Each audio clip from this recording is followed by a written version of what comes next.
Welcome to today's edition of the Rush 24/7 podcast. I don't know. I just thought I'd wear virgin white today. I haven't worn virgin white in a long time. All that discussion of marriage and stuff with... You know what the strangest comment I saw about Pence's marriage? Some guy tweeted, straight people are just weird. Some gay guy tweets, straight people are just weird. Live from the Southern Command in sunny South Florida, it's Open Line Friday!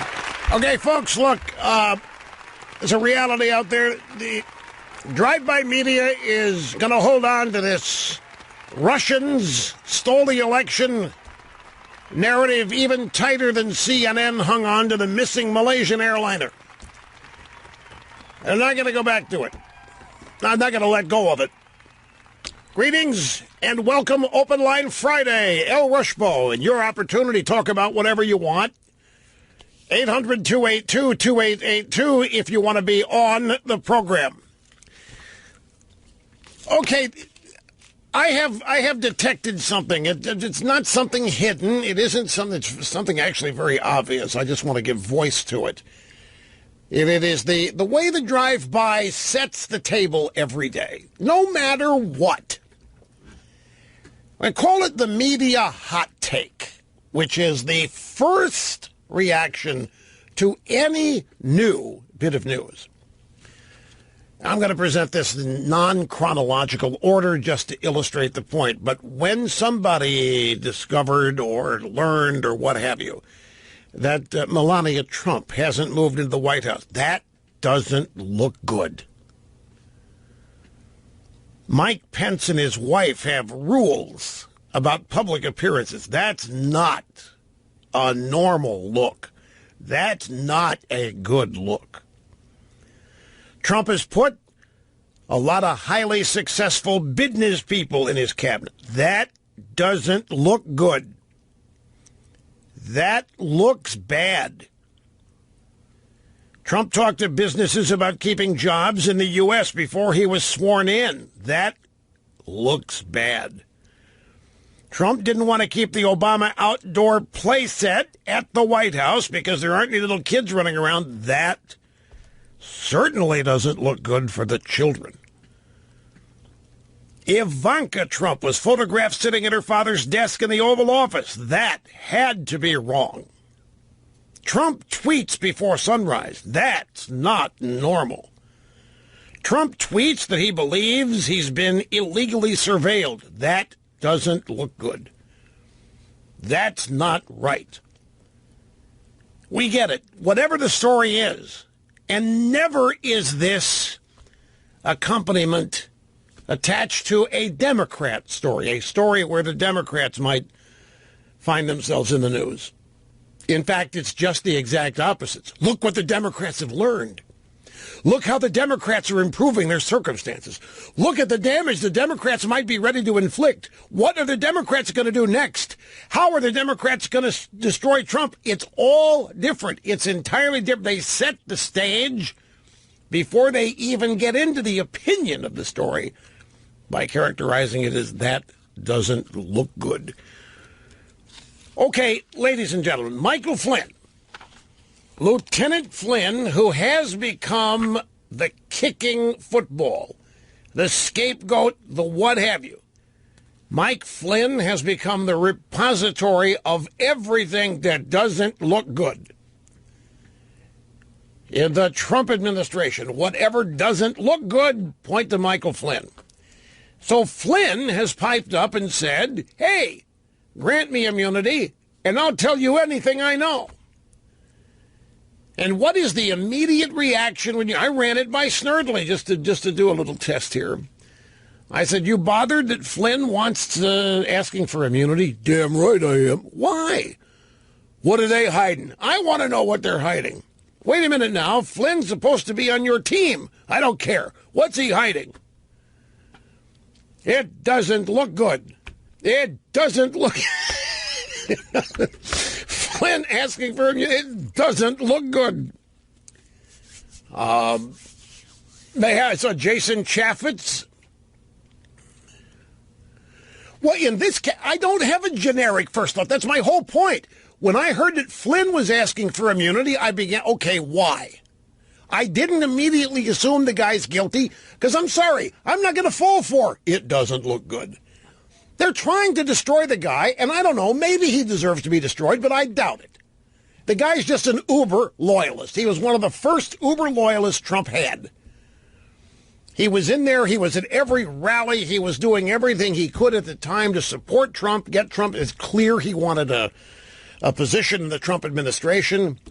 Ran the defense intel. Yeah, of course. He may be one of these guys that rubs people wrong because he never laughs and he's dead serious and the enemy is right around the corner and we can't afford to relax one day. Might wear people out. I don't know.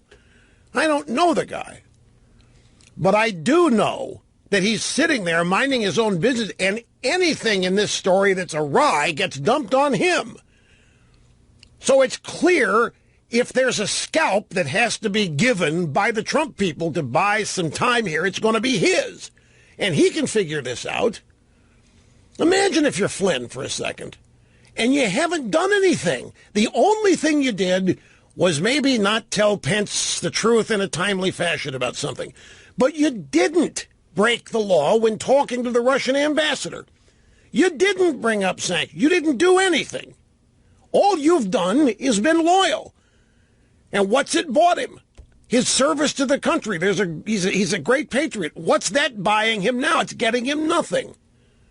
Now, don't feel sorry for him. He knows how politics works. That's why I think he's asking for immunity. If you must know, if you really want to know what I think about this, I think he's asking for immunity for protection against any allegation of perjury. I would expect, in fact, if he's granted immunity, I don't think the Democrats are going to do it for the reason I'm going to give you right now. If he's granted immunity, I think he wants to unload on the media and unload on the Democrats and unload on everybody writing and broadcasting this phony baloney, plastic banana, good time rock and roll BS story. What he's been accused of so far, when anybody starts talking to the FBI, all they can think of is the Martha Stewart crime. Telling a lie during the interview, not committing any crime beforehand. When they can't get you on the actual commission of a crime, they get you on the process crime. Martha Stewart went to jail for 6 months for lying to them in an interview. He's not stupid.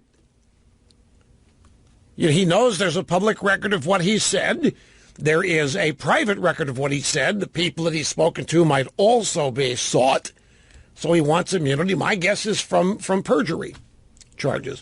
And maybe he wants full-fledged immunity, limited use immunity. I don't know what he wants. And I'm just guessing it all. But I don't think, and look, folks, I could be wrong, but I don't think Flynn is looking to turn on Trump or the Republicans. Now, clearly, the Democrats are salivating over that possibility. And with Flynn coming, hey, you guys, hey, I'll come out and play. I'll talk if you give me immunity. And well, okay. It's like Oliver North before the Senate Iran-Contra committee. Remember that? When North said he would testify, and the senator in no way was on the committee, but there was also a New York lawyer they brought in to actually lead the panel. I can't remember his name. He lived right across the street from where I did. No, it wasn't Salazar. Somebody, I'll find the name. He was a famous, New York, Washington, big white shoe firm lawyer guy. And he's couldn't Nort. You remember how Nort ran rings around that committee? Because they assumed that Oliver North had the goods on Ronald Reagan and was prepared to give him up. And instead, North ran rings around him, and it was where the first public display of do not grant immunity until you know what the immunized witness is going to say. They were so arrogant. They thought they had Reagan dead to rights because they thought they had Ali dead to rights. They did not factor Ali's loyalty. And North, in fact, this lawyer, Colonel Nort, what were you doing? I have a document here that survived the shredder. And North said, you mean I missed one? God, he just ran circles around him. Now, excuse me there for clearing the throat. I think that the popular assumption on Flynn is that he's ready to turn on Trump, do a 180, that he's tired of being the punching bag, and I think it's just the exact opposite. If I were Flynn, I'd be livid over all this. I'd be livid that this all led to me having to be fired because I'm a great guy, I'm a great patriot, I'm loyal to Trump, I helped Trump, I did everything I could. But I took a bullet for the team. Okay, fine, if somebody has to go here to quiet the dogs, I'll go. Yeah, I could have briefed Pence a little earlier than I did, but I was just following orders. But if I were the Democrats, I would be very worried that Flynn is going to just unload on them on this whole thing, from the principle of it on down. And on that basis, we'll see. We'll see if the guy actually gets immunity. Remember Cheryl Mills? Cheryl Mills was an assistant to Hillary Clinton, an executive assistant, a confidant, a Huma Jr. And during one of the interviews that the FBI conducted about Benghazi, might have been Benghazi and the emails in the server, they allowed Hillary to claim that Cheryl Mills was her lawyer. Cheryl Mills had never been her lawyer. And they granted Cheryl Mills immunity. The FBI allowed Cheryl Mills to be granted immunity.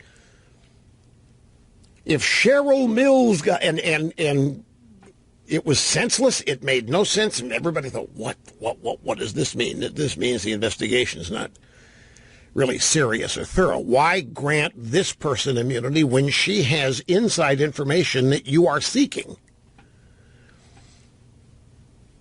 And the revelation that she was granted immunity led everybody to believe the FBI was really not serious about finding out whatever it was that Hillary had been doing. You think it's odd, Mr. Sturdley, that in this environment, we're in the midst of insanity here. Washington, D.C. collectively has lost its mind. Michael Flynn knows that he's the target. He knows that he's at least the first scalp. If the Democrats can get him, whoa. You don't think it makes sense to ask for immunity? Okay, no matter what it looks like. I mean, he doesn't have time to be worried about what it looks like. He's got to be worried about the rest of his life, his reputation, career, and so forth and so on. And if they're rigging the game to the extent they have, the media, which runs the town, the Democrats are their sycophants. I mean, you want to hear what I know? You got to grant me immunity. Meaning also, don't hit me with any of these bogus perjury charges. I think it's really perjury, eventual perjury charge. I'm just guessing, but that was the first thing popped into my mind about what Flynn would was. See, folks, it's a great example here. If you look at what's going on in Washington as a war, and these skirmishes are the various battles, Flynn is on the Trump team. And look how easily, look how quickly, without thinking, people are willing to throw him overboard after all of this loyalty, after all of this devotion, after all the time he spent trying to help Trump.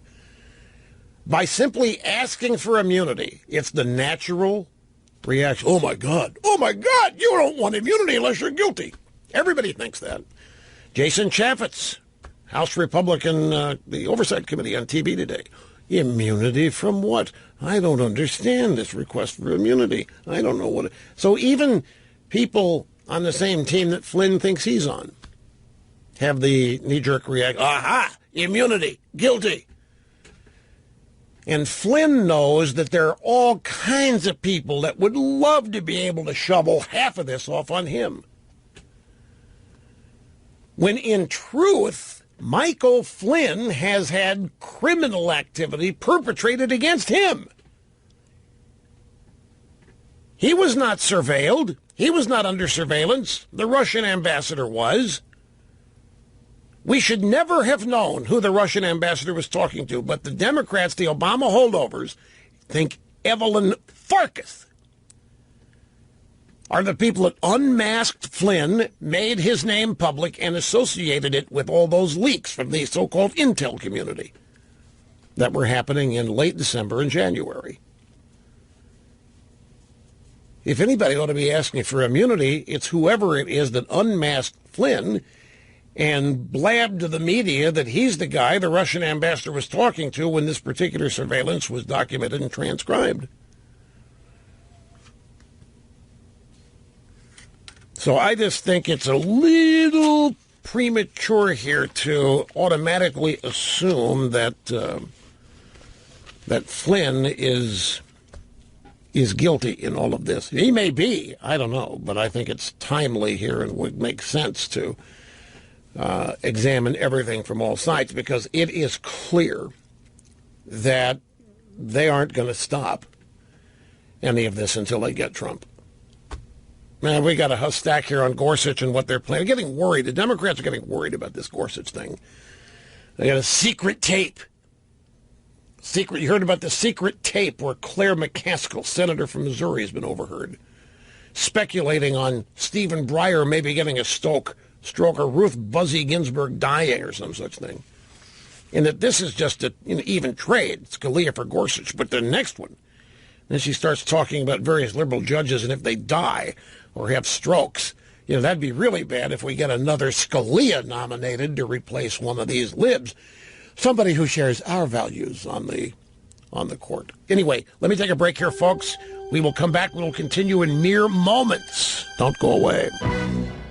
That Democrat prosecutor that I was thinking of that was prosecuting Ollie North is Arthur Lyman from Manhattan, and he was, that was 1986.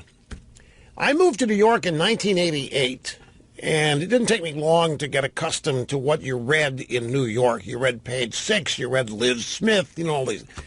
And I'm seeing the name Arthur Lyman in the society columns and in the gossip columns, and that Arthur Lyman's hosting a deal here, Arthur Lyman drinking from the fountain in his apartment building. It was a hero. He was a hero in New York even after Oliver North made mincemeat of him. He was a hero because he tried to get Oliver North. Arthur Lyman. Colonel North. I'll never forget it. There's certain things you don't forget, the Clarence Thomas, Anita Hill hearings, and Susan, what's her name? Hirchner. Sounded like she was testifying while constipated for 3 weeks. This hilarious stuff. Anyway, about Flynn, we need to also make clarification. The House Permanent Subcommittee on Intelligence is saying they have not subpoenaed him. They have not offered him immunity. They've not sought to talk to him. So remember, this request for immunity is based on an anonymous source. The spokesperson for the House committee says there has been no such request from Flynn for immunity. I'm not sure about the Senate committee. But even Trump's out there reacting to it. Oh, yeah, he ought to ask for immunity. He ought to ask for immunity the way this thing's turned into a witch hunt. I bet you think that Trump would be scared of Flynn getting immunity, but he seems to be encouraging it. By the way, Trump has doubled down on his criticism of the Freedom Caucus. Now he's calling them out by name. Mark Meadows and a couple others. This is not good, folks. Not good. After a football team loses a game, what does the head coach do in the post-game press conference? Be right back. Yeah, so President Trump doubling down here on his criticism of the conservatives in the House, the Freedom Caucus.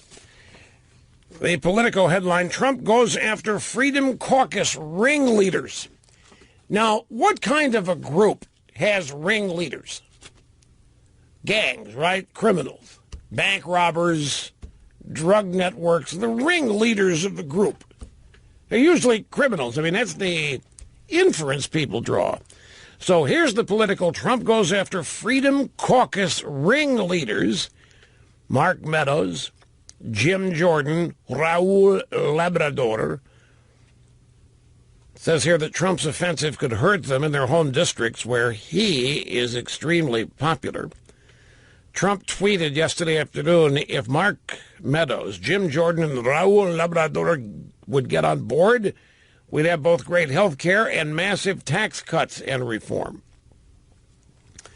And we have the New York Times, or is it the Washington Post?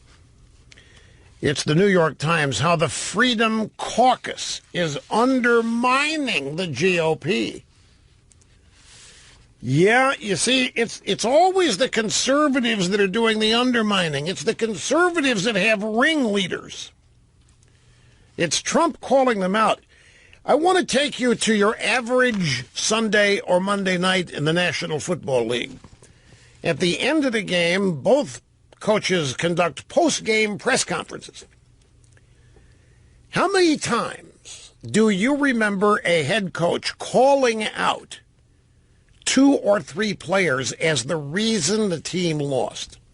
How many times have you heard, say, Bill Belichick say, well, if Brady hadn't thrown that interception, and if he hadn't thrown that second interception, and if Edelman would have caught a couple of damn more passes, we might have won the game.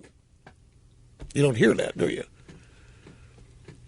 What you hear most of the time is that coaches, for the sake of protecting the players and not distracting or splitting the locker room, the coach takes the hit. Andy Reid is maybe the best at doing this. Whatever goes wrong in a game, Andy Reid in the post-game press, that's on me. Yep, that one's on me. I didn't prep them well. They weren't ready to play, but that's on me. That's on me. You very seldom see a head coach single out players, whether stars or not, in the aftermath of a defeat. But here, you've got the 3 leaders, the 3 ringleaders of the Freedom Caucus being singled out. At the same time, the story Bloomberg News, Anthem Incorporated likely to pull back from Obamacare's individual insurance markets in a big way for next year, 2018, according to a report from analysts who said that they met with the company, a move that could limit coverage options for consumers at a politically crucial time for Obamacare. Now, I thought, forgive me, my friends, for listening to the drive-by media, but I thought Obamacare was not in trouble. I mean, here's somebody said that Obamacare's in a death spiral, and some news network fact-checked him. Who was that? Who said Obamacare's in a death spiral? It might have been one of the Freedom Caucus people. Anyway, the drive-bys are out there defending Obamacare. It's not nearly as bad a shape. It's not crumbling like the Republicans say. It's not in a death spiral. They did. They fact-checked somebody. And yet, here's another major insurance company saying, we got to pull out of this. And we're pulling out of this next year. We can't survive.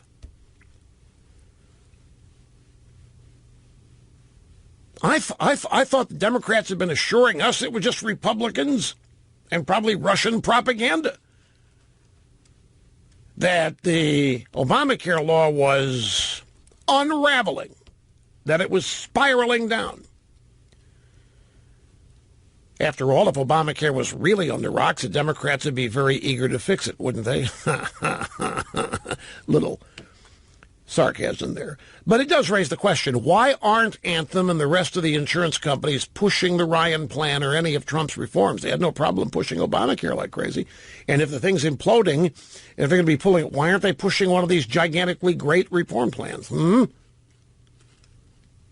mean, all these insurance companies were in from day one with Obama. And the main reason for that was Obama guaranteed them a profit by demanding every American buy their stupid product. So if you're in a business and the federal government passes a law saying every citizen has to buy it or pay a penalty and maybe go to jail, you'd love to be in that business. And then if you set up rules where the insurance companies in states don't have any competition from outside, you can't lose, except they all are. in a legal circumstance where the insurance companies were set up not to fail, guess what's happening? Damn right I mean not to fail. Okay, follow this now. One more time. You're an insurance company. You sell health insurance. The President of the United States wants you to sign on board to help him sell his new health care reform law called Obamacare. The President says to you, I'm going to mandate that every American buy the product, and I'm going to make sure that you don't have any competition from outside the states you're operating in. Who wouldn't sign up with that? Does that not sound like a guaranteed success path? And yet all of these insurance companies, slowly but surely, are pulling out of it. And by the same token, I don't see any of these insurance companies eagerly embracing the Ryan replacement plan. Anyhow, one more thing about Flynn, folks. The Senate is denying it, too, that they have extended immunity or that Flynn has asked. So right now, all we have is an unnamed source claiming that Flynn is seeking immunity. We don't have, the people that he's supposedly seeking it from are denying they have been asked. Now, we haven't talked to the Russians, but I don't know how the Russians could grant him immunity. I guess anything's possible. Could the Russians grant him immunity in this case? It depends. Putin is out there saying, you Americans, you're screwing us up royally. We now are in a worse relationship than we were at any time in the Cold War. That's what Putin is saying. You guys, and he means the American political system, Washington. You guys are making such a mess of this. We didn't do anything to your election. We didn't have a thing to do with your election. I know you don't want to believe Putin. Nobody will. But he is claiming that it's worse than ever. And now next week, the Chi-Com big kahuna is coming to town. He's going to meet with Trump over a couple of days at Mar-a-Lago.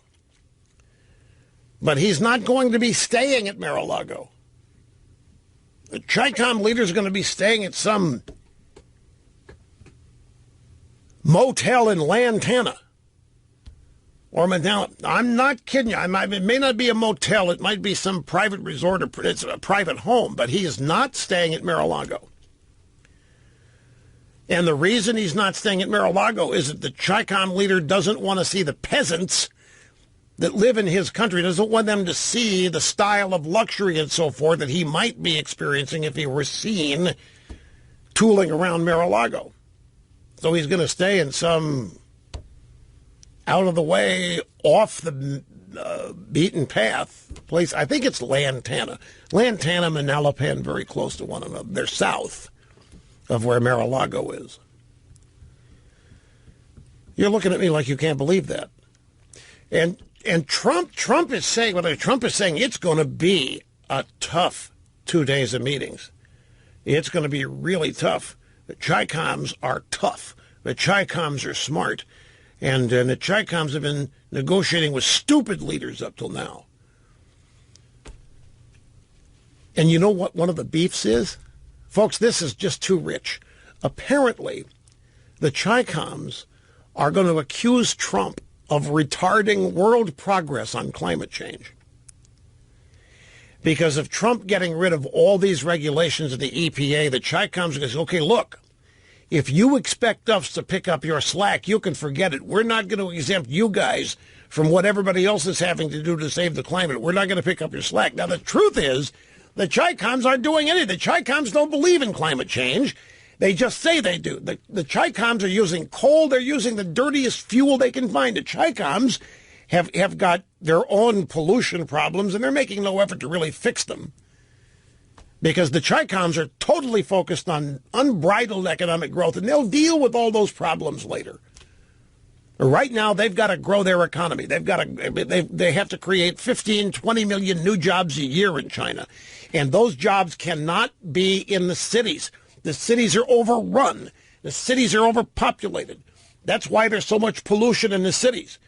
So the Chi-Com leader has to create 15, 20 million jobs a year in the countryside. That's, by the way, one of the reasons why Apple's manufacturing factories are way out in the sticks in China. If you look at where these things, Shenzhen, some of them are close to Hong Kong, but many of the factories that Apple uses, they partner with a company called Foxconn. These factories are out in the middle of nowhere. These factories are cities. 300 to 500,000 people work in these factories, and they built up little towns around them to house them. There were hospitals, schools, everything else, all built around the factory. Imagine 200,000 or 300,000 people or 500,000 in a single facility. It's not one big building. There are many buildings, but it's just an incredible number of employees. And the Chi-Com cities like Beijing, Shanghai, they're overrun. So the Chi-Com leader's got his old problems. But they are a staunch enemy of ours when you strip it all away. And Trump has acknowledged it's going to be a real tough 2 days with the guy. And the guy has made it plain he doesn't play golf. Trump can't take him play golf. He's not going to be playing golf. He's not interested in that. He's not interested in social. However, the Chi-Com leader has a wife. This is a first. Most communist leaders' wives are never made public. They are the epitome of backgrounders. They show up at dinners, but they don't speak. They nod, they bow, they do whatever. But this guy's wife, however, is taking the world by storm. She's supposedly a model. She's supposedly very, very aggressive, very upfront, very visible, and loves being in the spotlight. I mean, we don't see communist leaders like this. I mean, think of Raisa Gorbachev. Did you ever see the wife of Yuri Andropov? Did you ever see the wife of Leonid Brezhnev? Did you ever see Khrushchev's wife? No. And even if you did, you wouldn't know that she was the wife of one of the communist leaders. So this Chi-Com guy's wife, it's a whole different mix. But they are not doing the social route. They are not going to do anything that will send pictures back home of the Chi-Com leaders sitting around drinking pina coladas in the lap of luxury at Mar-a-Lago. It's not going to happen. Open Line Friday. Always try to get started on the phones in the first hour. And here we go to Berryville, Virginia. Hi, Keith. You're next. It's great to have you here. Hey, thanks for taking my call. I just wanted to say that I think Flynn would be a fool not to ask for immunity. You're correct. We kind of forget about what happened to Scooter Libby.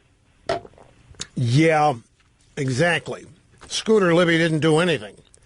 No, and they knew he didn't know anything when the investigation started.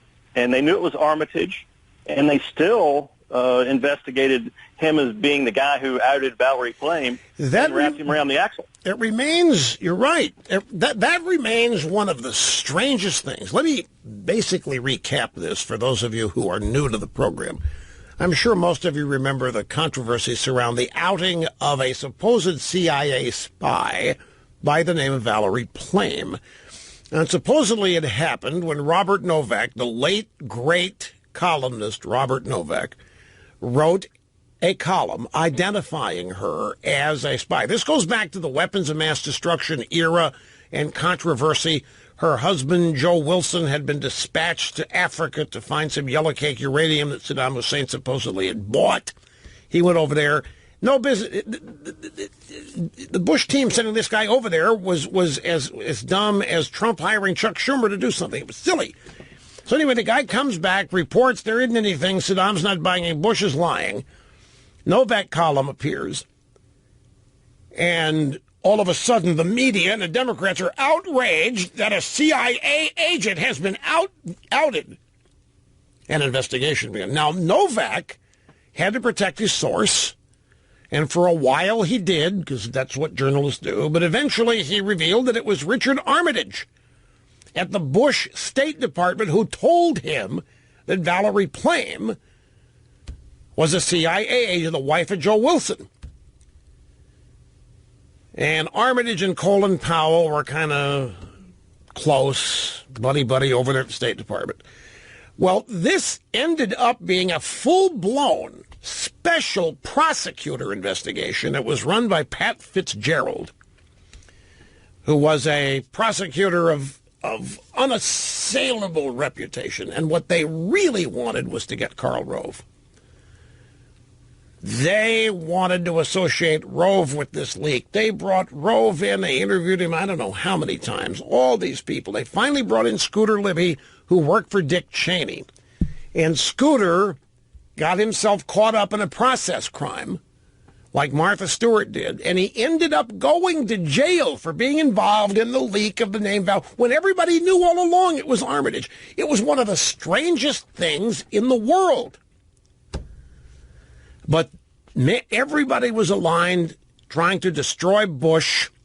This was in the second term when they were trying to destroy the war in Iraq and hang that around Bush's neck. Exactly what they're trying to do with Trump now. Back then it was the Iraqi war and Bush irresponsibly getting people into it. Today it's the Russians working with Trump to screw the election from Hillary. But in a way it's repeating. And so this is why Keith says it makes sense for Flynn to demand immunity if he testifies, because if he doesn't, they're going to get him no matter what. He's already been targeted as such. But again, I need to remind you, everybody involved saying he's not asked. The Senate and House committees say they haven't had any such requests from Flynn or his lawyers for immunity. Okay, here's the latest on Devin Nunes going to the White House, inspecting intel, announcing that the White House has told all these agitated senators, come up here and look at it if you want. We're not hiding. Come up here and look at it. And the senators say, nope, nope, nope. You send it over here to us. We have more on all of this coming straight up.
No.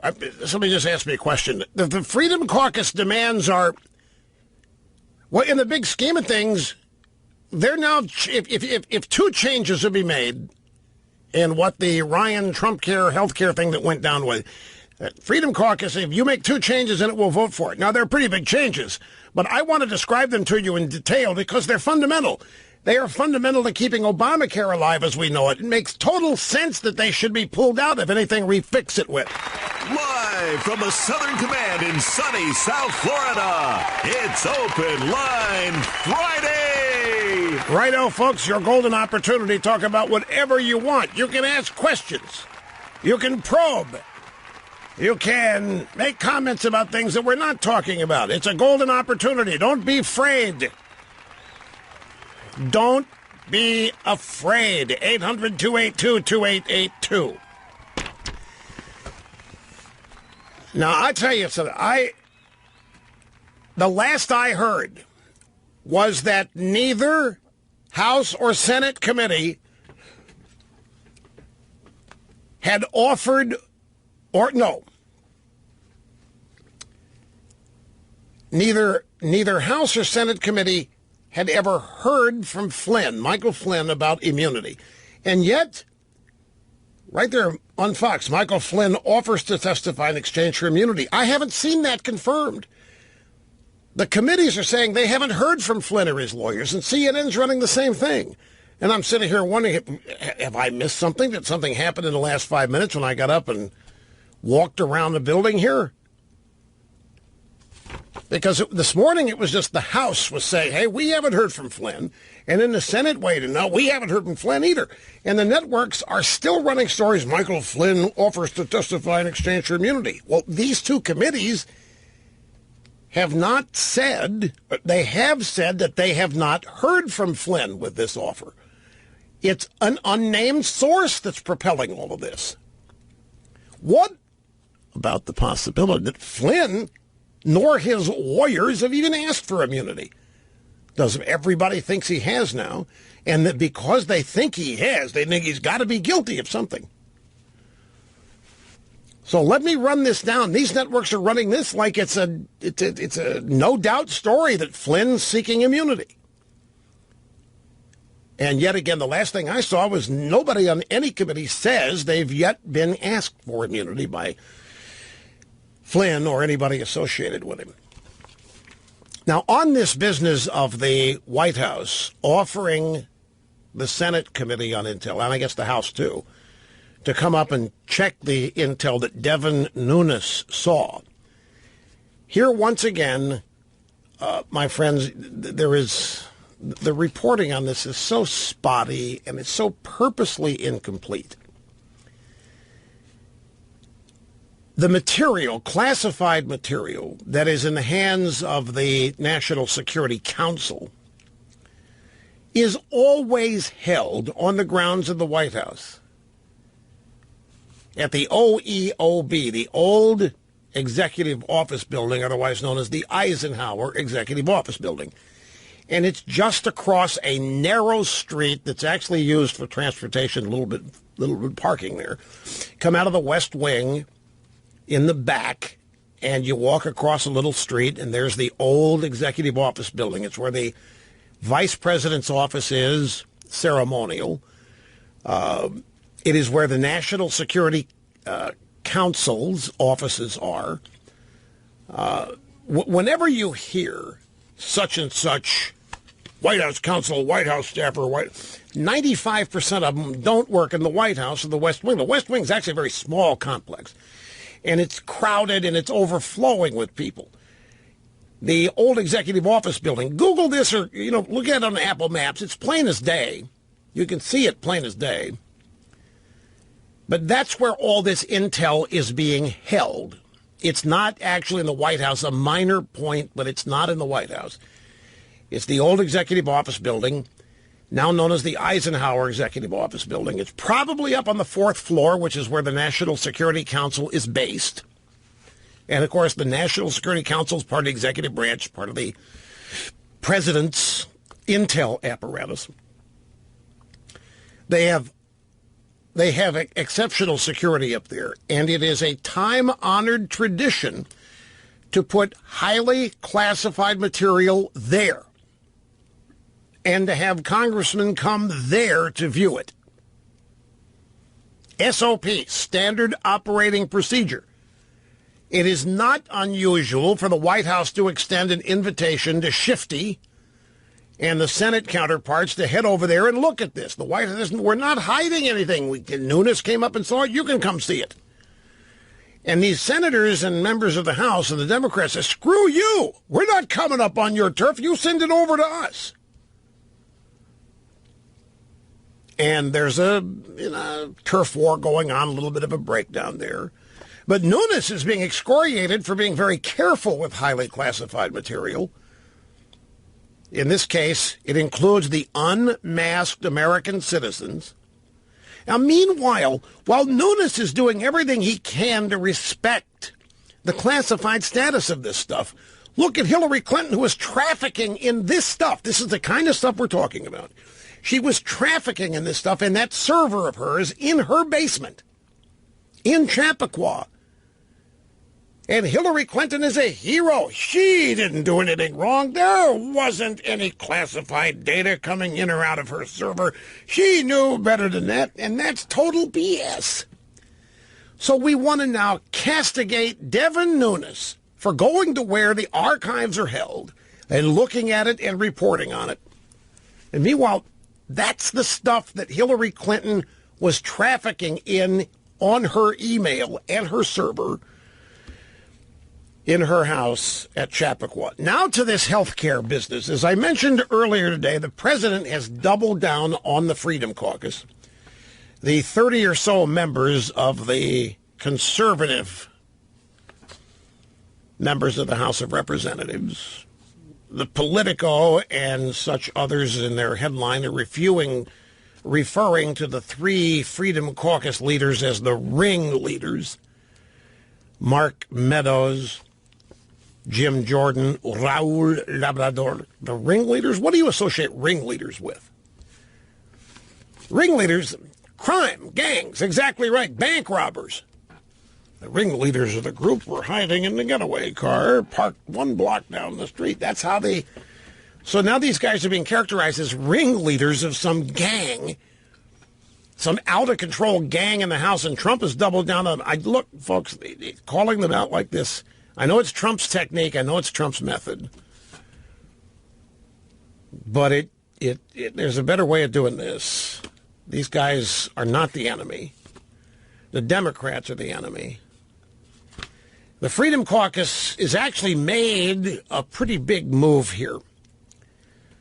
The Washington Examiner has a story, Freedom Caucus's reasonable demand on Obamacare repeal. President Trump and most of official Washington blames the Freedom Caucus for the death of the American Health Care Act, which is the Trump version of the bill.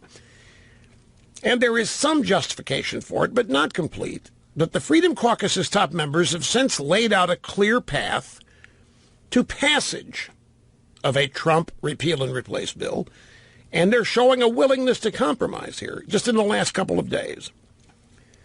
They have made a perfectly reasonable bid in the negotiation.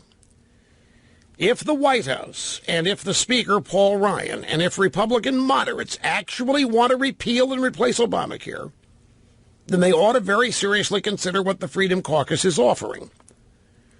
Because if they reject it, it's going to demonstrate that they didn't really mean it when they were campaigning for election on a platform that included killing the 2010 law. And that's the problem with the first effort. It didn't kill the law. It sustained much of it and then put in the hands of the Secretary of Health and Human Services, Tom Price, the responsibility of removing a bunch of things from it. And the Freedom Caucus said, if we're not really getting rid of it, if we're just letting the Secretary remove it and nothing else happens, then the next time the Democrats win, they can put those things back in. We need to take them out by statute. But it's clear that the objective here was to get a win. The objective was to really knock it out of the park in the first 2 months, fulfill a campaign promise, say that Obamacare had been repealed, and the replace effort was underway, first phase of 3. But the ringleaders of the conservative caucus were suspicious that this was not going to end Obamacare, and they had campaigned promising to do so. Mark Meadows, who is the chairman of the ringleaders of the conservative caucus, Freedom Caucus, laid out his conditions at an editorial board meeting in the Washington Examiner yesterday. Now, Obamacare, this is the Affordable Health Care Act, is what they're trying to repeal. And the replacement here would repeal the employer mandate and the individual mandate. That's 2 of Obama's 12 mandates. There are 12 Obamacare mandates, and 2 of them are that the employer must provide coverage and that the individual must buy it from somewhere. The Freedom Caucus has asked for 2 more to be included in the repeal. Mark Meadows said if you could just add 2 more, it would bring us to a total of 4 of the 12 Obamacare mandates, and that is our ask. Get rid of these 4 Obamacare mandates in exchange for our yes votes. Here are the additional 2 mandates that Meadows cited, and these are big. The essential health benefits, that's the stuff that Obama added after the bill was passed, at the discretion of the secretary, who happened to be Kathleen Sebelius. She could just make it up. The bill empowers the Secretary of Health and Human Services to make up whatever benefits she wants to throw in there. And by virtue of her desire, they become part of the law. Those are the things that in phase 2, our secretary, Tom Price, was going to pull out of there.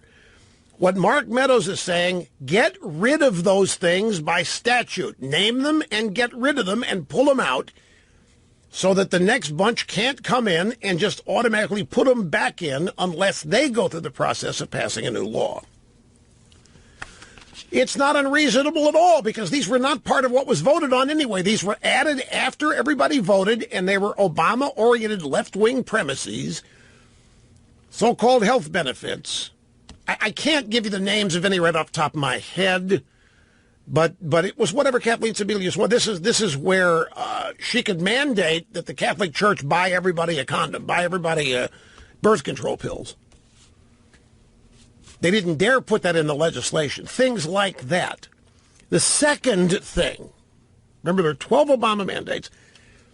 The 4th mandate, well, actually the second, because the employer and the individual mandate are already gone in the Trump riot bill. The second of the new mandates to come out is called community ratings. Now, community ratings is a... I'm not going to have time to get into what they are here before the break. But the point is that the Freedom Caucus is moving. They're not demanding a full repeal now in order to get on board. They have identified an additional 2 Obamacare mandates, which are at the top of the list of the worst. And if those would be pulled out, they could see themselves changing and voting for the bill, which would then put the pressure on the Republican moderates, who really are the ones that brought this bill down. Because when they saw that it wasn't going to pass, they peeled off left and right. They didn't want their names attached to it in any way if it was going to be defeated. So their hearts weren't in it in the first place. They were just sitting around watching the Republican moderates were and taking the temperature of the wind and getting in the direction they needed to be in for least damage. But Meadows says if you get rid of the essential health benefits, these things the secretary adds at whim, and community ratings, then you've got us. Now, the reason they care about these two things, these are the fastest, most important two things that could be done to lower premiums. The Essential Health Benefits Regulation outlaws insurance plans that do not include sufficient coverage of a long list of treatments and services.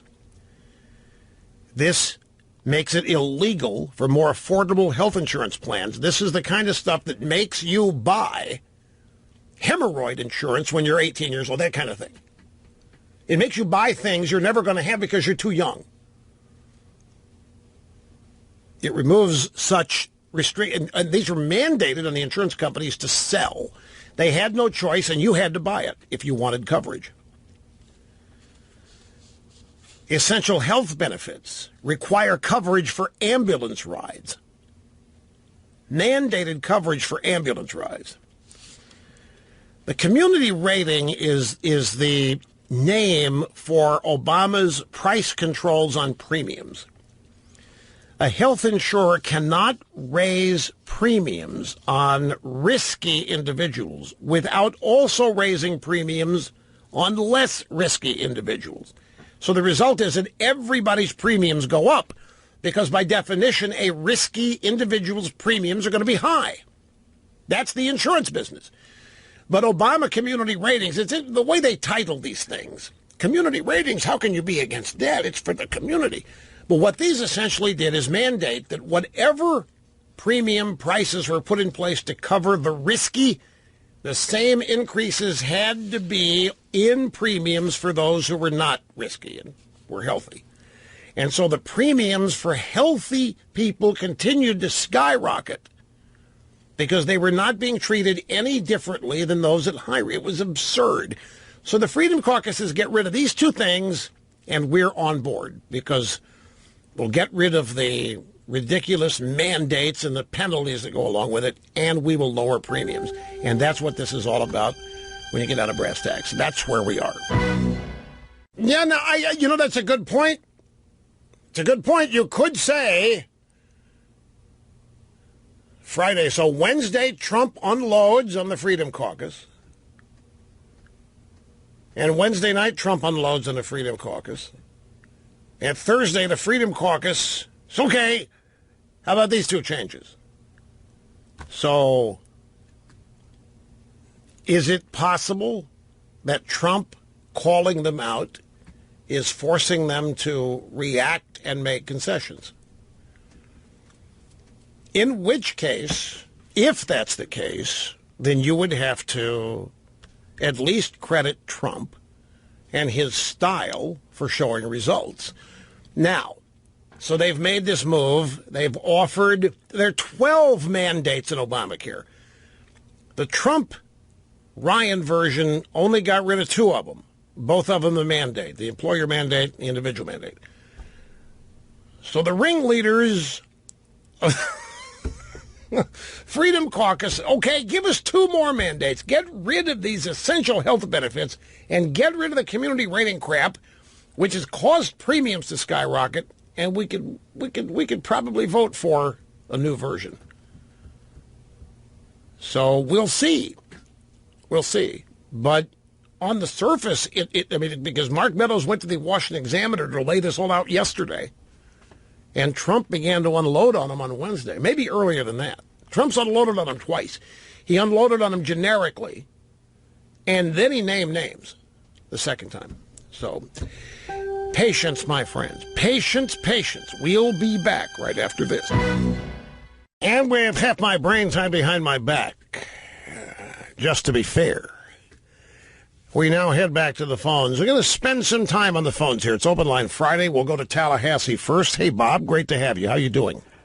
Greetings, sir, from the former Marine Corps. Great to have you with us, sir. Thank you. Anyway, a lot of this stuff that's going on with Flynn and, the whole dilemma, it's a lot of diversionary tactics in regards to the questions that are being asked. Now, look at both sides. Okay, the Democrats are asking the Russian connection, the Russian connection, the Russian connection. That's low fruit. What the Republicans should be asking is, who authorized the operation of the surveillance if it did occur, who knew about it, and how was it disseminated. Example, Pence, in regards to Flynn, and that's a whole, I mean, we got enough here that if you ask the right questions, you got enough for a whole week next week. But the thing is, it's Pence. He let Flynn go. Why? How did Flynn hear about this, or Pence hear about this? Did Pence hear about it in the New York Times? No. Somebody leaked it to him, supposedly, right? Okay. How did Pence find out? That's one of the big questions Pence should be asking, not Flynn. Did you talk to him, and what did you say, and why? It's like, how did this happen? Was it normal surveillance, wiretapping, which supposedly was in the New York Times? Well, no, wait, hold it. Let's not confuse things. When you bring Pence into this, the way Pence is involved is that Flynn's in trouble because he didn't tell Pence of his phone call with that fat slob Russian ambassador. Correct. Now, for how did 2 Pence weeks, find out about the phone call initially? Wait, for 2 weeks after it was known. So your question is, how did Pence find out it did happen if Flynn didn't tell him? Correct. Now, if Pence found out via supposedly, under the radar, like, as you say, 2 weeks earlier, how did he find out? Was it leaked to Pence? And who was it leaked to by? Or, by whom was it leaked to Pence? Because if it was a normal, say, NSA, whatever, operation in regards to Russian intelligence, okay, fine. They happened to hear Pence talking to, like Igor, talking normal, whatever, and they said, okay, fine. But if that was the case, then Flynn, he supposedly, by law, should be masked. He was not masked. He was outed. Okay, why was he outed? And who did the outing? We already know this. Oh? Oh, okay. Who outed him? Well, Evelyn, for example, Evelyn Fracas kind of let the bag out, like you said. Farkas. It's Evelyn Farkas. Okay, correct. Now, she supposedly let the bag out, and she at one time was a Obama employee in his administration. In the Pentagon, and she hasn't been there in a while. She was deeply buried in the Pentagon. She was not that big and important a deal in the first place. Correct. And afterward, where did she go? She went to the Hillary campaign, correct? I think so. Yeah, correct. Okay, so fine. So now, if she knows about it, how and why did she know about it? And let's assume, for example, that she still had a few connections in regards to her old job at the Pentagon, wherever. Well, wait. Mike, do you happen to have what was Soundbite 22 from yesterday handy? If not, I'm just going to read what she said. Doesn't it? You see if you can find it. Meantime, I'm going to read what she said. This is the bombshell statement that she made on his morning show back on March 2nd or March 3rd. This is the bombshell, which she's now saying that everybody misunderstood it. We're taking it out of context. It was a process. I'm simply trying to alert people in the process. You found it, did you say? That's right, 21. I was looking at the wrong byte. I've got 2 bytes on one page. But before you... Okay, now, Bob, we've got the byte. I want you to listen to this. It would actually be more impactful if I read it.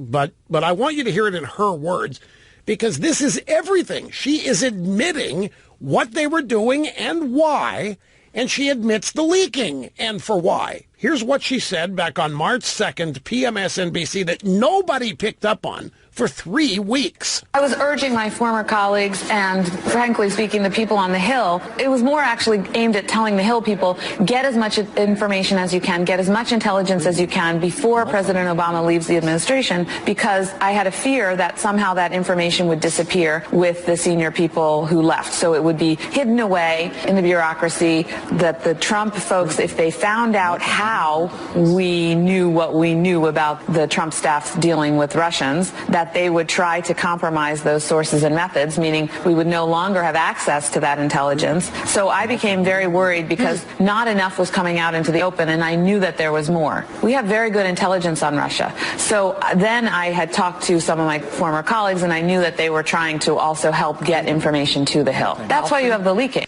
I mean, she says everything. She gives everything away, and she puts herself right in the middle of it. Correct, but you and I both have the opinion that she did not initiate this type of surveillance, this type of operation. Who did? Somebody above her. How did she find out about it? Okay, those are a couple of the questions that need to be asked in regards to the higher hanging fruit. Now, there's two possibilities. She was a former employee of the Obama administration. Okay, fine. Then Hillary. Which does it lead to, or does it lead to both?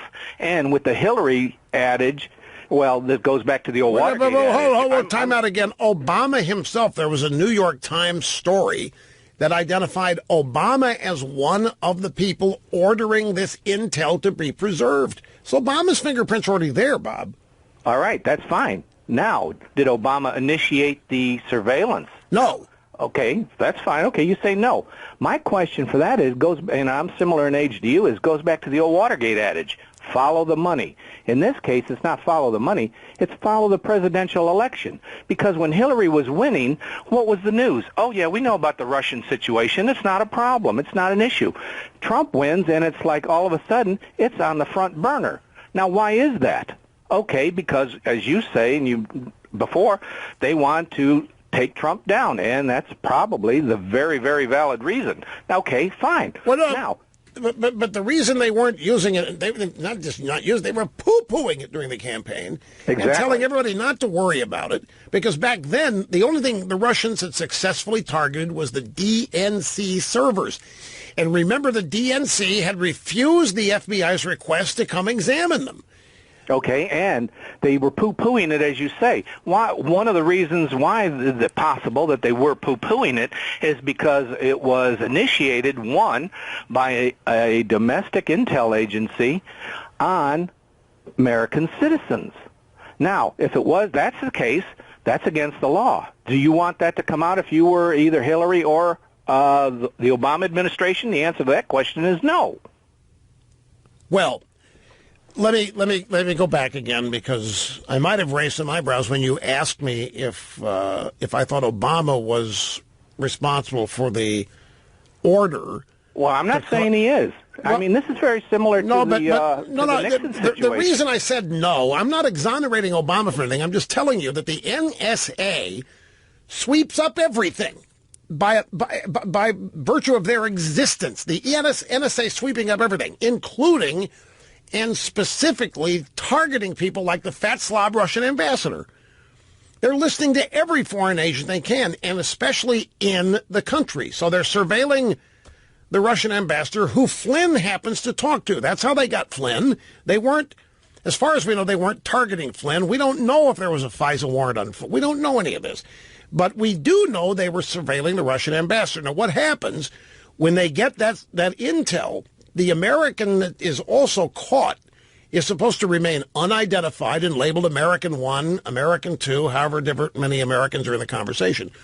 What happened was whoever looked at the intel said, you know what, let's unmask Flynn and let's leak to the New York Times and CNN that Flynn's been talking to the Russian ambassador. It was clearly a political move. We don't know who did that, but Farkas is admitting here that that's exactly what happened for the express purpose of making sure the Trump people didn't even come in there and swipe the stuff away and bury it because they wanted to use it politically. The reason during the campaign they didn't make a heyday about this, they thought Hillary was going to win in a landslide. They didn't want anything tainting it. They didn't want this story about their victory. They didn't want the Russians being blamed for Hillary winning, so they poo-pooed it. They said there's nothing here. They never once expected to lose. And all during the run-up to the last month of the election, you never heard them complaining about the Russians because they thought they were going to win big. It's only when they lost, and it happened on election night, that they put this plan together to start blaming it all on the Russians, because the simple reason is they can't afford for people to think they were actually rejected. The only reason they lost is because somebody stole it from them. Not because they were incompetent, not because their policies are bad, not because the American people want no part of them. So this whole thing is nothing more than a technique designed to make Trump and everything about his presidency illegitimate, just like they tried to do with Bush after the Florida recount the Supreme Court stopped. in 2000. High-hanging fruit yet. There are other people who, above her, authorized this to be leaked and the operation even to be done, period. Now, if that's the case, okay. Well, what are you driving at? Are you driving at Obama had to be in charge of this operation, ordering people? No, I am not saying that. I'm saying that if the right questions are asked and the right information is found out, it's similar to like what Nunes is doing. He's doing the homework what the whole committee should be doing together. Instead, the Democrats are going off on this low-hanging Russian, involvement, which is just another diversionary tactic. Nunes is enough to see 1 and 1 plus 1 equals 3 and not, some other situation. He put it this way, he can walk and chew gum at the same time. He's 2-3 steps ahead of these people. And the Democrats want him, taken off of it because he is asking the right questions. He is following put it this way, he's the dog with the right bone. These other guys, there's nothing but diversionary tactics, and why are they doing that? Because if that's the case, I'm not saying Obama, I'm not saying Hillary, but there's other people within the old administration, put it this way, within the Washington, elite. Somebody has a lot to lose, and as you say, they want to maintain it as long as they can. Maybe so. I don't doubt that there are a lot of people here with a lot to lose if this ever exposed. But I'm going to tell you this, because you're low-hanging fruit and you're high-hanging fruit. Your question: who authorized this? Where is the smoking gun memo that told all these people to unmask Flynn? Who were the people that were told to call the New York Times and leak all this? And who told them to do it? My contention to you is, just like Lois Lerner at the IRS did not need a memo to tell her what to do to shaft conservative groups seeking tax exemption, she's a full-fledged ideological partisan leftist hack. And so are some of the people at the FBI. They're Obama loyalists, and so are some of the people at the CIA, Obama loyalists. And they don't need to be told. They, in their natural existence, could do this, knowing full-fledged this is what anybody else in their position would do. I don't know necessarily you're ever going to get an answer to the questions you're asking. No. That's my only point. But just because you don't answer or are not able to answer that question doesn't mean this stuff didn't happen. We know that it did. And even before Evelyn Farkas shows up, we know that all this stuff did because the New York Times published it all. And CNN published it or ran with it. Washington Post did. We know that all this stuff happened. We know there was incorrect intelligence gathering. We know there was unmasking, illegal unmasking of American citizens. We know that there was innuendo and lies about their association with the Russians, for which there has yet to be a scintilla of evidence reported or found. This is clearly a subversion operation. This is an operation designed to sabotage and neutralize the Trump presidency and to paralyze it. And they've done a good job. I mean, well, actually, they haven't. This is the next untold story is that Trump is mounting success after success after success. Trump is keeping promise after promise after promise, but nobody in the mainstream media is reporting any of it. Anyway, I have to take a break. Great call. Great to have you here, Bob, but we've got to go. Back with more after this. Now, there's news today, folks, that we can add to this. It is from Fox News. Are you ready for this? Hillary Clinton aides had access to the State Department after she left, says key lawmaker. When Hillary Clinton resigned as Secretary of State in 2013, she negotiated continuing access to classified and top-secret documents for herself and 6 staffers under the designation research assistants, according to Senator Chuck Grassley, who notes that Clinton was later deemed extremely careless with such information. The staff apparently retained access even after Clinton announced her run for president in April 2015, according to Chuck Grassley. Now, stop and think of this for a second.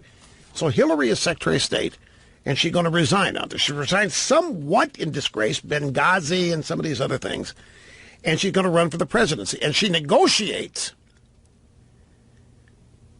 that she and 6 of her people continued to receive access to classified top-secret documents for herself and 6 staffers, even after she's gone, and including during the time she was running for president. Now, can you say Evelyn Farkas? Because this opens up a whole nother door of this. We have the Obama administration, which would automatically have access to this stuff. And we have the Obama loyalists in the deep state, who would have no problem whatsoever looking into whoever's tapped in this incidental wiretap, like when the Russian ambassador is targeted, his phone calls are tapped, he ends up talking to Flynn. Ooh, look what we got. Flynn's gotten incidentally. They unmask him and leak that he's been talking to the Russian ambassador, and that may not be cool. And Mrs. Clinton during her campaign, and presumably all during, had access to the same stuff. And then the election comes and Mrs. Clinton is humiliated in defeat, and she has access. She's still got all that stuff. And this stuff was on her server in Chappaqua, and she's trafficking in all of this.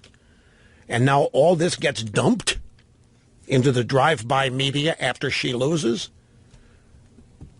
There's a lot to unpack here, folks. Not even halfway through.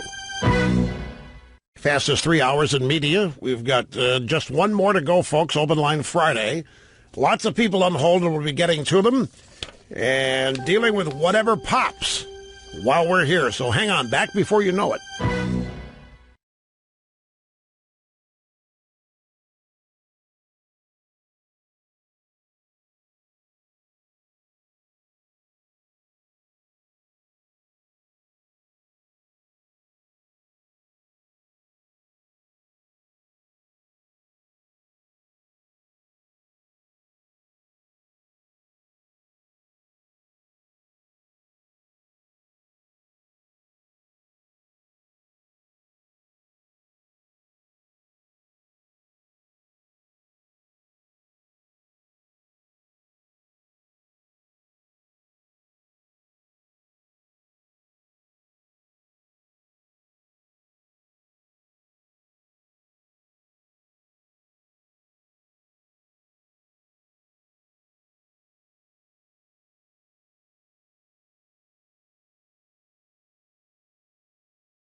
What happens when things go south for the Democrats? When things go wrong for the Democrats, what happens? For example,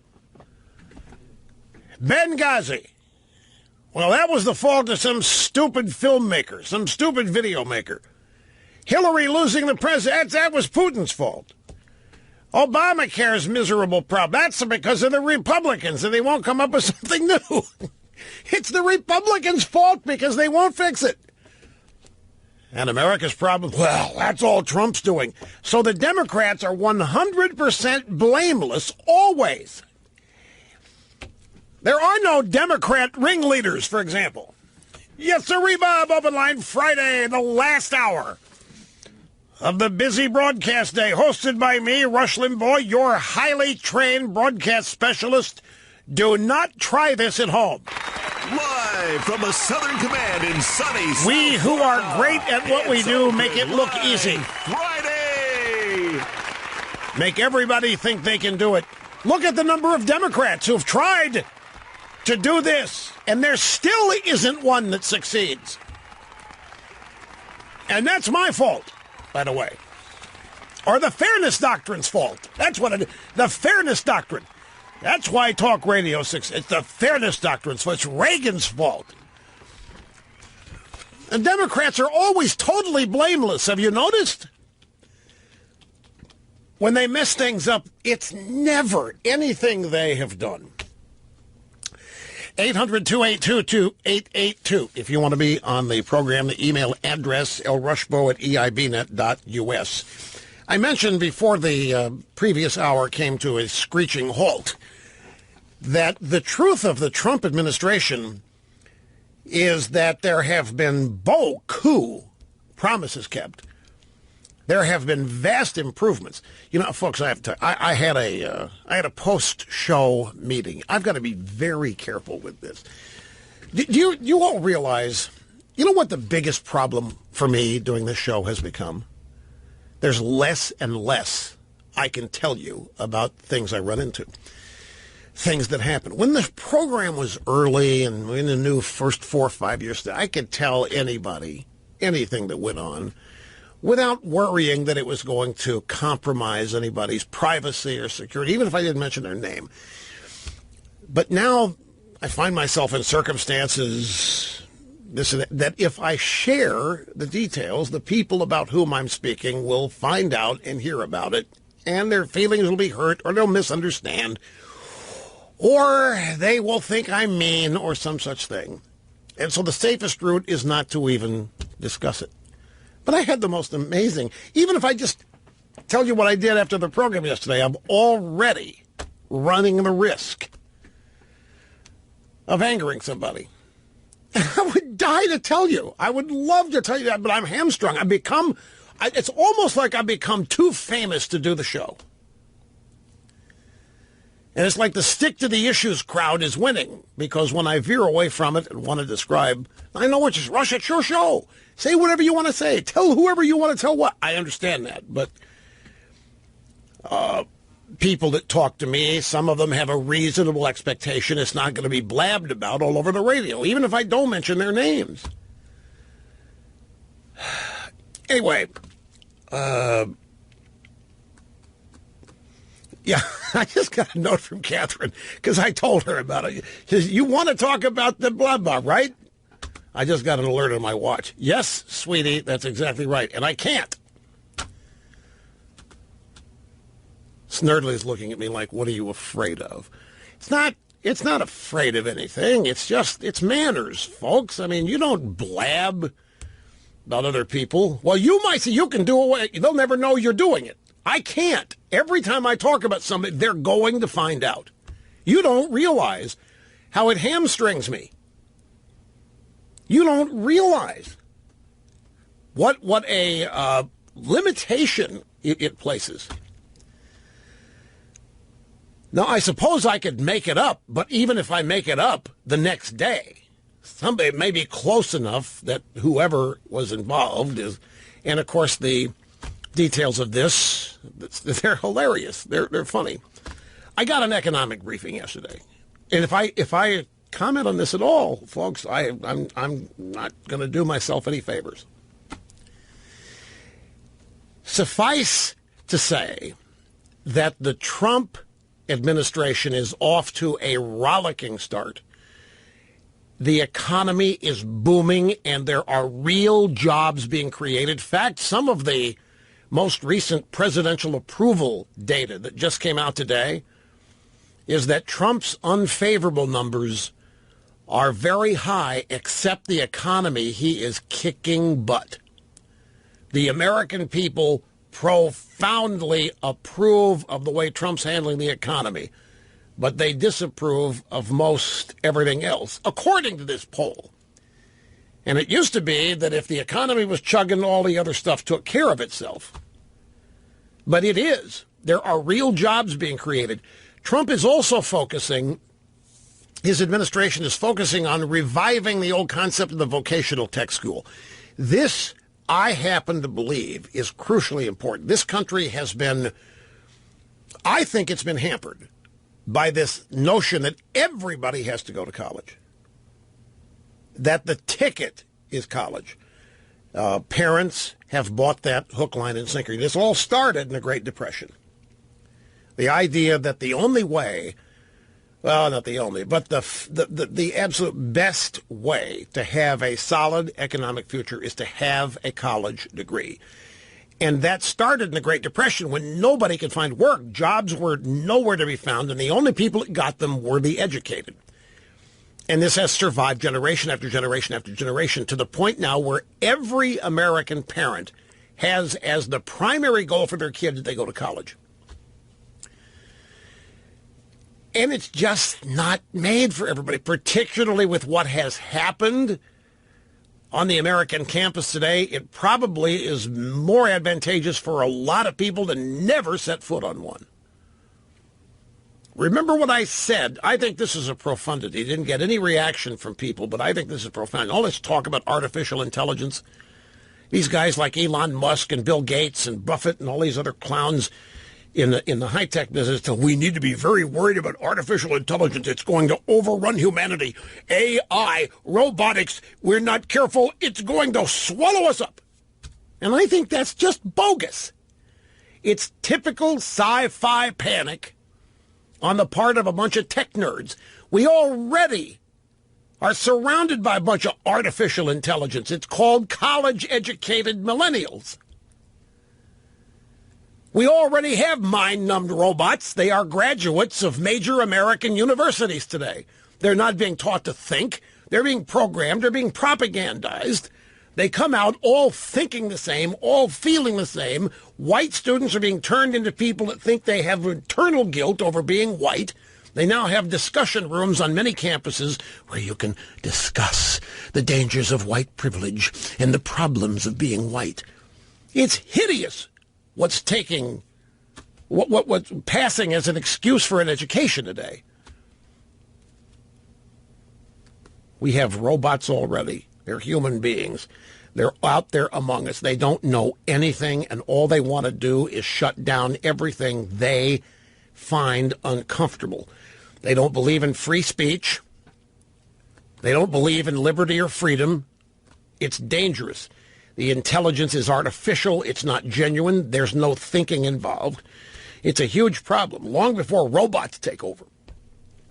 So what the Trump administration is doing, and this is extremely wise, is to reestablish the concept of the old vo-tech schools. When I was in high school, there was a vocational tech center. That was part of the high school.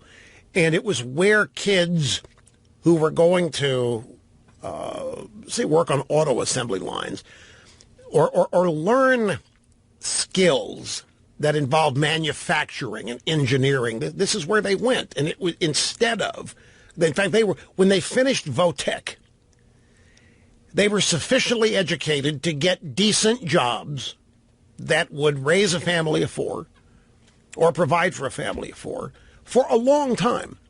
Now, I know that there is this automation is happening in certain factories and this kind of thing. But there are still plenty of jobs that need to be done that do not require a college education, and that the training for that has been totally abandoned. The schooling for that's been abandoned in exchange for the idea that everybody needs to go to college. And everybody doesn't need to go to college. And in fact, I would maintain that some people today would be far better off if they'd never go to college, given what's going to happen to them there, depending on the college they choose. The point is that real constructive economic things are occurring in the Trump administration. And Trump had a meeting today with the, what is this? The National Association of Manufacturers. Now you might think, well, big deal, Rush.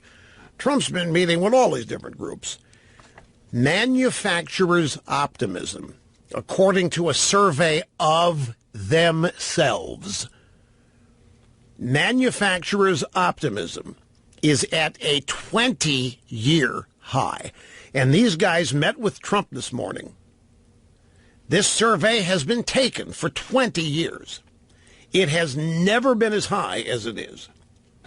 The survey shows a dramatic shift in sentiment, with more than 93% of manufacturers feeling positive about their economic outlook.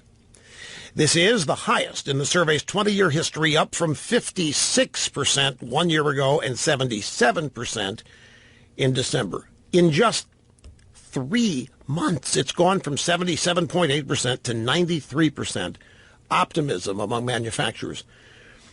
Folks, it's just a year or two ago that people were complaining about 2 years and 15 prior to that. I mean, it's for 20 years basically, but intensely, the last 2 years, 3 years, people have been complaining about the loss of manufacturing jobs, NAFTA, trade deals, and that we've lost our jobs. These manufacturers are feeling more optimistic about the return of their business in the United States, an all-time high in 20 years. Fresh off the heels of the third straight month of manufacturing job growth, the National Association of Manufacturers today released the first Manufacturers Outlook survey since Trump took office. It's up from 78% to 93%. Across America, manufacturers' optimism is soaring, in no small part because of Trump's laser-like focus on pursuing bold action, and particularly on rethinking red tape to address regulatory reform to accelerate a job surge in America, said Jay Timmons, who's the president and CEO of the National Association of Manufacturers. This is just the latest. The automobile guys have been up to meet with Trump. CEOs in general have been up to meet with Trump. All kinds of different groups from various aspects of the economy have been up to meet with Trump, and they all walk out and they all say, best meeting I've ever had. Best meeting I've had in 10 years. Real jobs are being created. There is real wage growth. You know how you know even if you don't trust it and you think that that's just partisan BS, take a look at the possibility of the Federal Reserve raising interest rates. They always do that when the economy starts growing because they are deathly afraid of inflation. So there isn't any doubt that it is happening. And throughout the Trump administration and his time so far, there are numerous achievements like this and promises which have been kept. But again, it isn't being reported. Nobody knows it. And therefore, there is no aura around. There is no image that we're winning. There's no image that Trump is progressing, that keeping his promises. There's no image that America's rebounding, because everything in the news, the hot take is, that doesn't look good. Oh, that doesn't look good. That doesn't sound good. Every day, whatever's in the news, it's negative for Trump. However, there is some negative news out there for the Democrats, and it involves a secret, hidden tape recording of Democrats discussing the nomination of Neil Gorsuch. I'll share those details and get back to your phone calls after this. Here's Ro in Bonita Springs, Florida. It's great to have you on the program. Hi. Russ, I think I've become one of those Trump supporters that you keep speaking of, and I essentially am completely immune to any bad news about Trump. For hundreds of days since Trump came on the scene, every day I wake up to Trump lost a debate, he insulted media, he insulted Megyn Kelly, he's not acting presidential. So it's something, it's always something new. And so as the doctor of democracy, I'm going to ask if you can make a diagnosis for me. And I'm going to tell you, this is my worst symptom. And I'm being 100% honest. My wife thinks I'm nuts. But I stay up at night and watch 2016 election night TV coverage reruns on YouTube. No. I think that's wonderfully therapeutic. I can't stop. And, the other thing, there was some celebrity, I can't remember who it was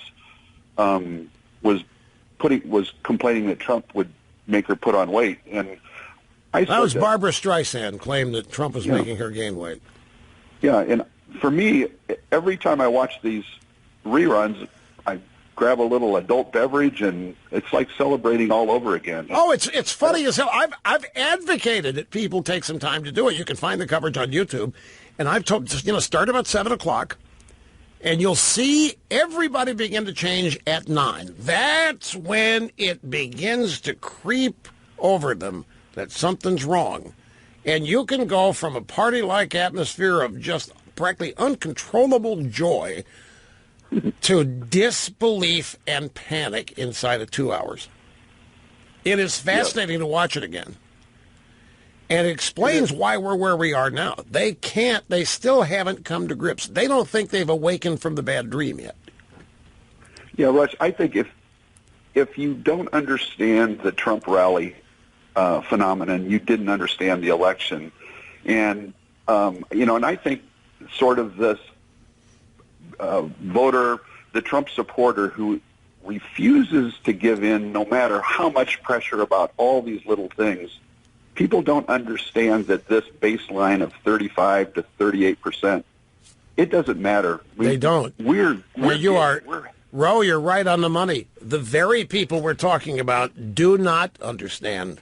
They don't understand the loyalty. They don't understand the connection that Trump made with voters. They don't, and they never will understand it.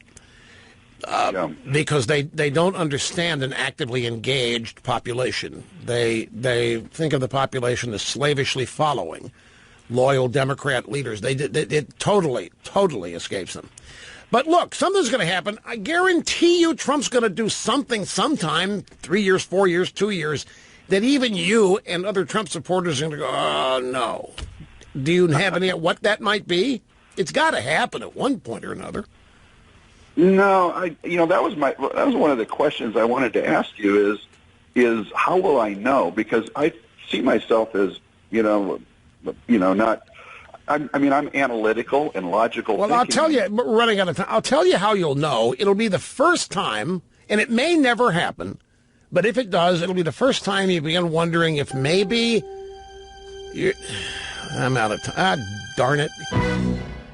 What I was going to say is if Trump does a 180 on something that you completely believed him on, then, look, it may not happen. I'm just thinking law of averages. That something within the 4-year Trump term, there has to be one example of ardent, undying Trump supporters having questions about something. I don't think they're going to abandon him over that one thing. But Washington's a strange place. I hope I'm wrong about it, but I'm just commenting on law of averages. I think the bond between, and he accurately described it, to 35 to 36% of the voting public, that is the Trump base, is solid. And there's nothing the media can do to break it. There's nothing. There's not a single thing they can do. They ought to know this by now. If that Access Hollywood video wasn't going to do it, and if the McCain comments, and if some of the... there's nothing the media can do to break that bond between Trump and the 35, 36, maybe 40% of the voting public that's inexorably tied to it. But it's not something they're going to believe. They live to break politicians. They live to destroy them. So they're not going to stop trying to break that bond. That's what they're doing now, among all the other things. trying to get Trump impeached, trying to get this Russia stuff hung around his neck. They never going to give that up either, but don't doubt me. They are doing everything they can to split up you Trump supporters from Trump. And as I have told everybody, only Trump can do that. The media didn't make Trump, as I repeatedly say. They can't bust him. Now, here's some other things that have happened, are happening with the Trump administration that are rousing successes and that are at least things heading in the right direction. That is just infuriating the left. It's making them livid precisely because Trump is succeeding. The first thing Trump's going to do is appeal this injunction of the Trump revised travel order. That Hawaii judge has now made it permanent. Judge Watson has made his temporary stay permanent, and the Trump Justice Department is going to take a poke at it. Now, it's going to happen at the Ninth Circuit Court of Appeals, so it's up for grabs as to what happens. The Daily Caller has a story. ICE report dumps cold water on a favorite defense of sanctuary cities. Immigration Customs Enforcement report puts a damper on the argument that sanctuary cities are not a problem because they only shield nonviolent illegal immigrants. Have you heard that advanced as their argument? The sanctuary city people, we're not a problem. We're not shielding criminals here. We're not shielding ringleaders here. We're not shielding bad guys. We're only shielding the decent and the law-abiding. So here comes ICE saying, oh, yeah? They have just thrown cold water on it with a weekly report showing that many county and city law enforcement agencies regularly release criminal aliens who have been convicted of violent crimes, including domestic battery and sexual assault. They're released back into the community. They're not turned over to ICE as the law requires. They are not detained and put in jail. They are released in these sanctuary cities. The latest ICE report, February 4th through 10th, tallied 47 declined detainer requests from 24 jurisdictions across the country. What this means is that there are 47 different requests from ICE to detain specific, violent, illegal criminals. And those 47 requests were rejected by various sanctuary cities. New York City accounted for 12 of the 47, far more than any other jurisdiction. This is just 1 week, folks. 47 is just for 1 week. And Trump's not accepting no. He's continuing to target them. Jeff Sessions says that convictions are likely going to be needed to end government leaks, and they're going to seek the leakers, and they're going to prosecute them. And the only thing that's going to stop the leaking is actually finding and convicting these people.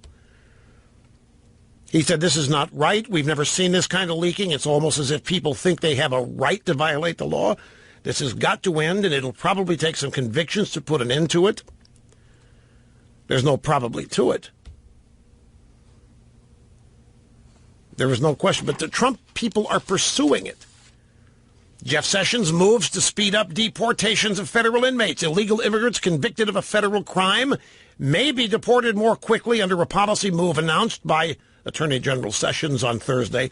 My point is, the Trump administration is getting up every day and going to work, and they are trying as hard as they can to keep the promises that they made during the campaign, and in many ways they are succeeding. But you don't, even that story, the success that Trump is having in targeting illegal immigrants, sanctuary cities, it's all portrayed in the media. This doesn't look good. This looks really mean. This seems really intolerant. Trump must really hate Mexicans. All that kind of thing is the way it's characterized. But it isn't stopping him. It isn't stopping Sessions. They're moving ahead with cleaning out the barn. And they're moving ahead with the wall and shoring up the border. And all the caterwauling and whining and moaning by these children in the media is not stopping Trump. Now, something else happened. This is amazing. The Washington Post reported that the Secretary of State, Rex Tillerson, has a directive that nobody in the office is allowed to look him in the eye. Nobody is allowed to make eye contact with him. That Tillerson doesn't spend much time working, that he goes to his office and closets himself in there and does nothing but read. Probably reports on oil drilling or some such. But he goes in there, he shelters himself. He doesn't want to deal with the people in the State Department. You're not allowed to make eye contact. You're not allowed to look at him. You're not allowed to interrupt him. You're not allowed to do it. He goes in there for hours on end and just retreats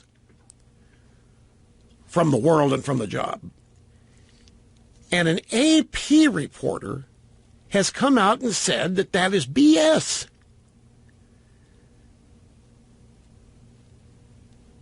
The AP reporter is, what's his name? It's going to be on page 2 here. I hate two-page things. Matt Lee is his name. He's the beat reporter at the State Department for the last 18 years. He went on Twitter to dispute this story in the Washington Post and to lament that bad reporting is making it more difficult to get any reporting on real issues at the State Department because of this. His tweet read, "This Washington Post story is not true, and people repeating it are making it more difficult to address very real issues." What he means, as the Washington Post lies about Rex Tillerson, makes things up about he's insolent like a monarch, and you're not allowed to look at him, and you're not allowed to touch him, you're not allowed to be in the same room. Tillerson and the people in there see this, say, screw them, we're not talking to them. They're going to make it up anyway, so we're not talking to them. So other reporters end up being denied access. But this I haven't seen in a while. The AP and the Washington Post are all in the drive-bys. And this AP guy, this 18-year veteran, went right after the Washington Post and told everybody we're making it up. Proving that in many cases what journalism is really about is access. And we will be right back. Don't go. Okay, back to the phones we go. We're going to go to Durango, Colorado. This is Bill, and it's great to have you on Open Line Friday. Thank you for calling, sir. Thank you, and I fly over country dittos to you, Rush. Thank you. Thank you very much. Just a quick thought, and I'll get off of here. You know, Trump needs to not ask for that which he doesn't want, and you're liable to get it. Remembering George Bush, and he whipped the Republicans to vote for a very unpopular program called Medicare Part D. And it ended up costing him the Congress. And he ended up having to deal with Nancy. And the health care bill, as now constructed, is just as unpopular with Republicans as the Medicare Part D was. Yeah, that's true. And that's true. It happens to be true. It's jammed through. Nancy's going to be running the show again. Well, you mean if they do this, that the Democrats might win the House back in 18? Is that what you mean? Yes, that's exactly what I think will happen. Well, I don't think this bill is going to see the light of day. I don't think you're right. Now, the bill that was rejected I don't think they're even going to bring it back up. Now, they could. I mean, they might think they've applied enough pressure to the ringleaders of the conservative caucus that they've intimidated them enough to vote for it, but I don't think so. I think the bill went down the tubes, and it's not going to be brought up unless there's some changes made to it. Remember, it wasn't just the conservatives peeling off of this thing. I mean, this isn't reported. There were a lot more rhinos and moderates running for the hills on this than there were in the Freedom Caucus. They just tried to put the onus on the Freedom Caucus here because they're the conservatives and they're the convenient whipping boys and girls, whipping people. But the moderates in the House, when they saw that it wasn't going to, they didn't want to hang around at all. They didn't want to expend 1 ounce of effort to save it. All they wanted to do was get their names off of it. There were, I think in truth, there were far more Republicans that were in their hearts opposed to this thing and didn't want to support it, but they were driven by the salesmanship of solidarity and giving the president his first legislative victory right out of the box. Big deal. They thought it was going to be. But I told everybody that day, well, Friday afternoon, I was not here, the program was over. But I played golf the next day. I was telling everybody, look, this, at least the opportunity to make this better is present. There's the possibility of good coming out of this. And I think that's true. And I'll be shocked if they tried to revive the same bill after thinking they have twisted arms a little more to get some people to support it. Don't think that would happen. Here's Gerald in the big island of Hawaii. Great to have you with us, sir. How are you doing?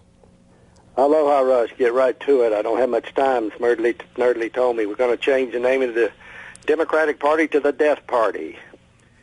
And you're the communicator-in-chief to get the word across. They're killing babies. They're killing Americans in the womb with pills and knives. They're killing people. They're killing old people with pills and euthanasia. I'm a 75-year-old veteran. They're killing people with their love affair of ice and freezing people to death all over the country with their global warming. They're killing people in the little small cars they're putting them in. They're killing our military by disarming it and put women in combat. They're killing cops by frying them like bacon. They're killing people by legalizing drugs. They're killing the fuel of freedom that you speak about so often, fossil fuel. I'm going to tell you how to get off of fossil fuel tomorrow, Rush. I hate to be talking so fast. I'm glad. No, you're very cognizant of our vanishing window here of time. You're doing great here. You just left out the polar bears. They're killing the polar bears too. Well, they're killing people. I'm saying they're killing Americans. Stop calling fossil fuel fossil fuel. It isn't a fossil fuel. Read Jerome Corsai's Black Gold Stranglehold. It's a renewable energy. It's clean. It's safe. Quit lying. They're trying to kill our president. They're killing the family with all their deviant two mommies, two daddies. They were told by Johns Hopkins that transsexual is a counterfeit, an impersonator of a gender. It's not a gender. They're killing our freedom. We don't have the right to do anything here in Hawaii. Our judge over here tried to kill everybody in my subdivision, their homes, by putting Pele above Christianity. There's no end. My only question for you, my friend, is one time I'd like to send you a gift, about 4 of my good books out of the 12. I'd like to play golf with you when you come to Hawaii. Oh, you would, eh? Yes, I had a heart attack on the golf course here at the Muni on the Hilo side. I'm 75 years old. If I hadn't had the heart attack there, I'd be dead. Does it stop raining long enough on the Hilo side to play? Oh, yeah. It's been beautiful for weeks. Beautiful. Wow. I wouldn't let you play Hilo Muni. I mean, it's okay course. I put out a golf challenge that anybody in the state could beat me in a round of golf at Muni. I'd give them $1,000, and that includes every pro. Wow. That's quite a challenge. Well, look, I doubt that it would be hard to find you. Next time I'm in the Big Island, I just got to ask for the guy who thinks we're all being killed, and I'm sure you're known that way. You know, he says that persuasively. You know, he doesn't mean murdered. He means the culture's being killed, all this stuff. And I guarantee you there are a lot of people in the audience going, that's right. I never looked at it that way. Look, I appreciate the call, Bill, Gerald, very much. And there isn't enough time here to grab another call. So let me take a break. We'll come back and wrap it up right after this. Don't go anywhere. I meant to mention, and I've got time to do it here before we have to get out of here. Kimberly Strassel, in a column yesterday in the Wall Street Journal, does a sort of a bullet point timeline on Devin Nunes of the House Intelligence Committee ending up at the Executive Office Building, going through intel there, which he says confirms some of what Trump has said. So Kimberly Strassel goes through it all and literally confirms that the bottom line is that the Obama administration was indeed spying on the incoming Trump administration. They may not have targeted Trump people. They may have purposely targeted people they knew Trump transition people would be talking to and intercepted them that way. But to her, it's practically a conclusion that's guaranteed.